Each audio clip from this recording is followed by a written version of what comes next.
to be the argument which is being given.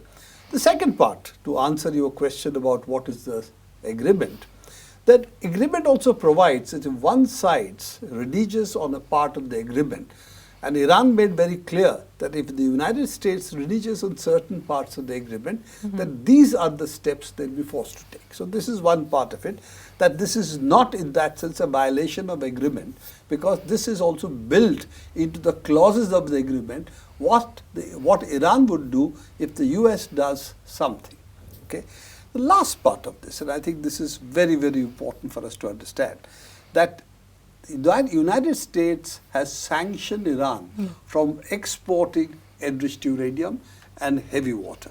Now, what they have been doing is, while they keep the centrifuges running, before they hit the 300 kg limit set by the JCPOA agreement, the Iran agreement, they would export these additional amounts and send it to Russia, and the heavy water, I believe they are sending to Oman, where Oman was holding an inventory of heavy water.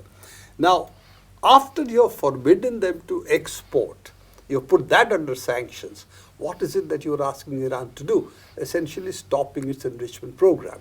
Iran from the beginning, in fact, this is the bone of contention right through the Iran and US standoff, that we have a right under the Nuclear Non-Proliferation Treaty for pursuing the peaceful uses of nuclear energy, and therefore we have a right to enrich uranium for the purpose of various things, including setting up power reactors, but also for essentially what are called medical isotopes, various other uses of this kind of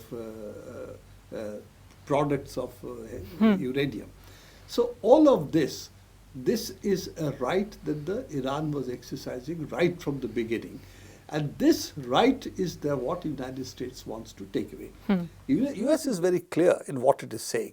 It is saying that Iran must submit in toto, must give up any possibility of dealing with the enrichment of uranium. It must not deal with anything to do with nuclear, shall we say, technologies, which include a whole bunch of other things, not just, shall we say, power or bombs, but also a whole bunch of other things, including, as I said, medicinal use. Then it must not have any rocket technology, that it must not be able to have any missiles.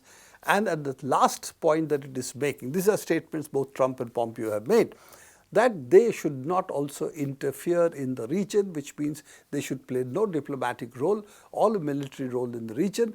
That means Saudi Arabia, United Arab Emirates, and Israel, of course, will, with conjunction with the NATO powers, of course, United States being the key one, should be allowed a free hand in the region to destroy countries, Libya, Syria, Iraq being three of the examples, and Iran should not play any role resisting any of this.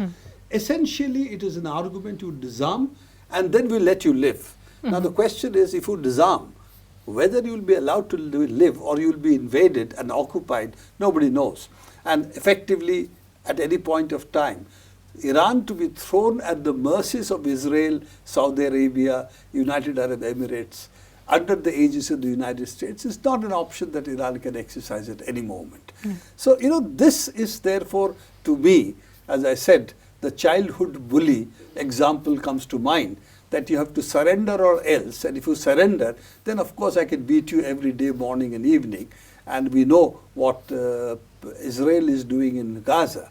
So they fire bombs, and if the Palestinians living there retaliate any form, even